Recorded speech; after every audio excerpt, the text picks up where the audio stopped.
Now let's talk about asphyxiants. Asphyxiants are gaseous poisons which produce respiratory embarrassment that may lead to asphyxia. And the classification of asphyxiants is done according to the mode of action.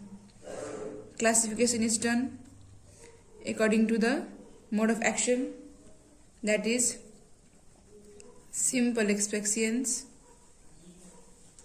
Next is chemical asphyxiants.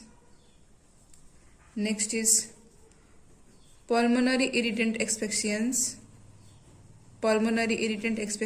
And finally it is systemic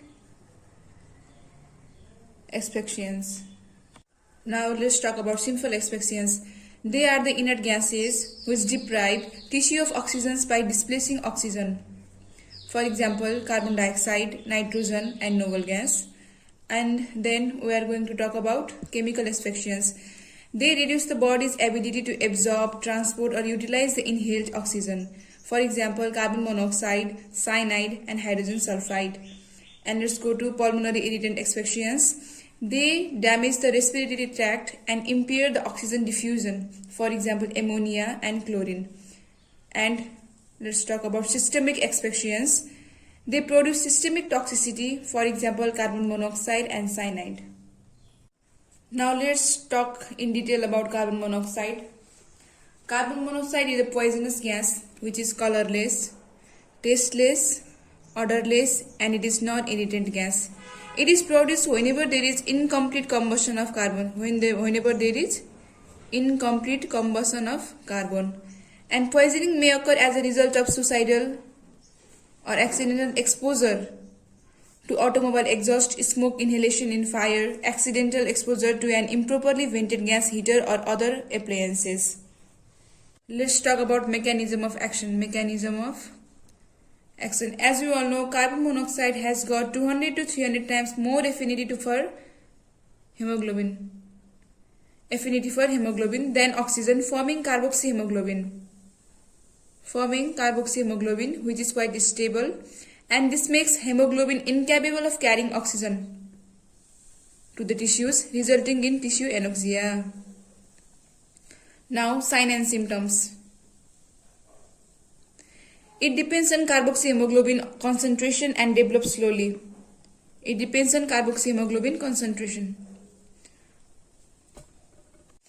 the concentration of carboxyhemoglobin in the body reaches to 20 to 40%, the symptoms like nausea, vomiting, throbbing headache, cherry-red color discoloration can be seen.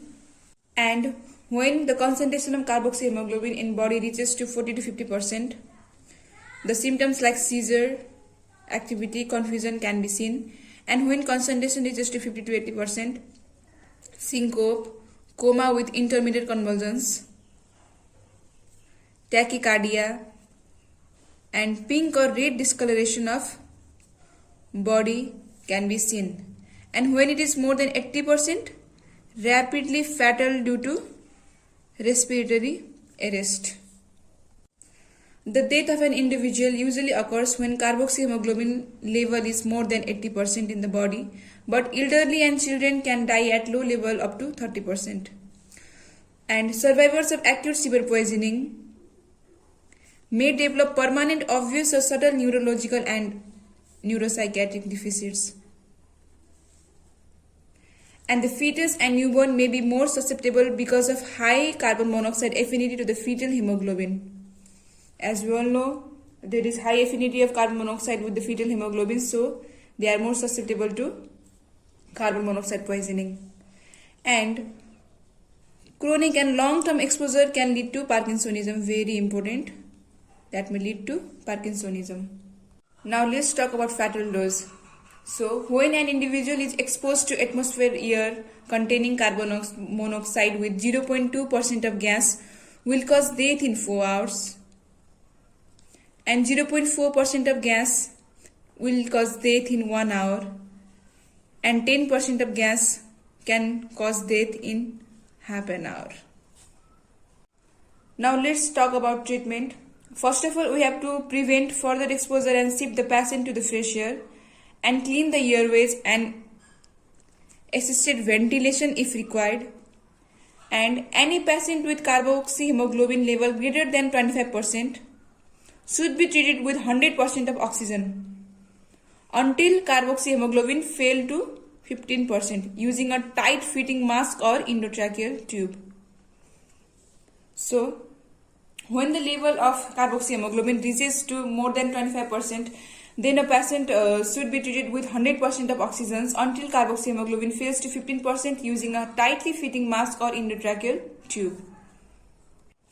And also, hyperbaric oxygen is highly recommended in patients with carbon monoxide poisoning with history of loss of consciousness, in those patients who have carboxyhemoglobin greater than 25% in their body, and in those patients who have metabolic acidosis and age of that patient is more than 50 years, and cerebral findings on neurological examinations. So in these conditions, hyperbaric oxygen is highly recommended.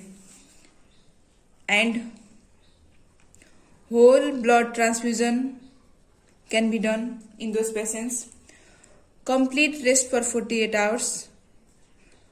Control of convulsions should be done. And symptomatic management, like of cerebral edema, can be done. Now let's talk about the postmortem findings.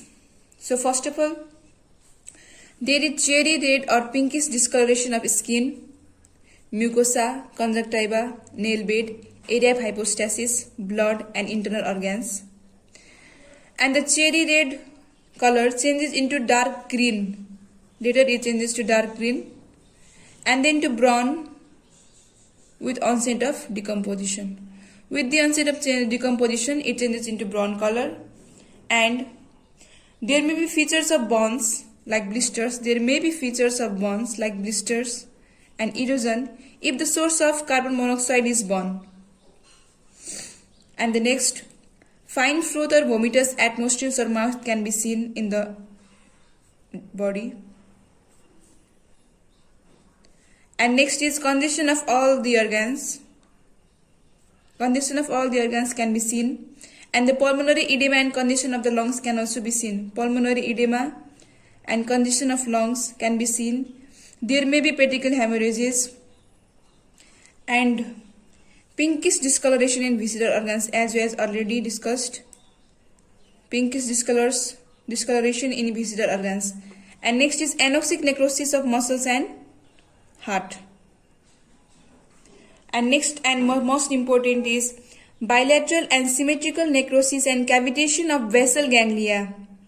Cavitation of basal ganglia, especially globus pallidum and putamen, that is seen in delayed deaths, and it resembles Parkinsonism. And the medico-legal importance of this carbon monoxide poisoning can be it can be suicidal. It may cause suicide by inhaling motor vehicle exhaust, and it mostly seen in Western countries. And it can be accidental in home due to incomplete combustion of wood or coal in ill-ventilated rooms. And it can be seen in mines too, and use of gas geysers in closed bathroom. Thank you for listening. So in this way we have completed expectations. Thank you.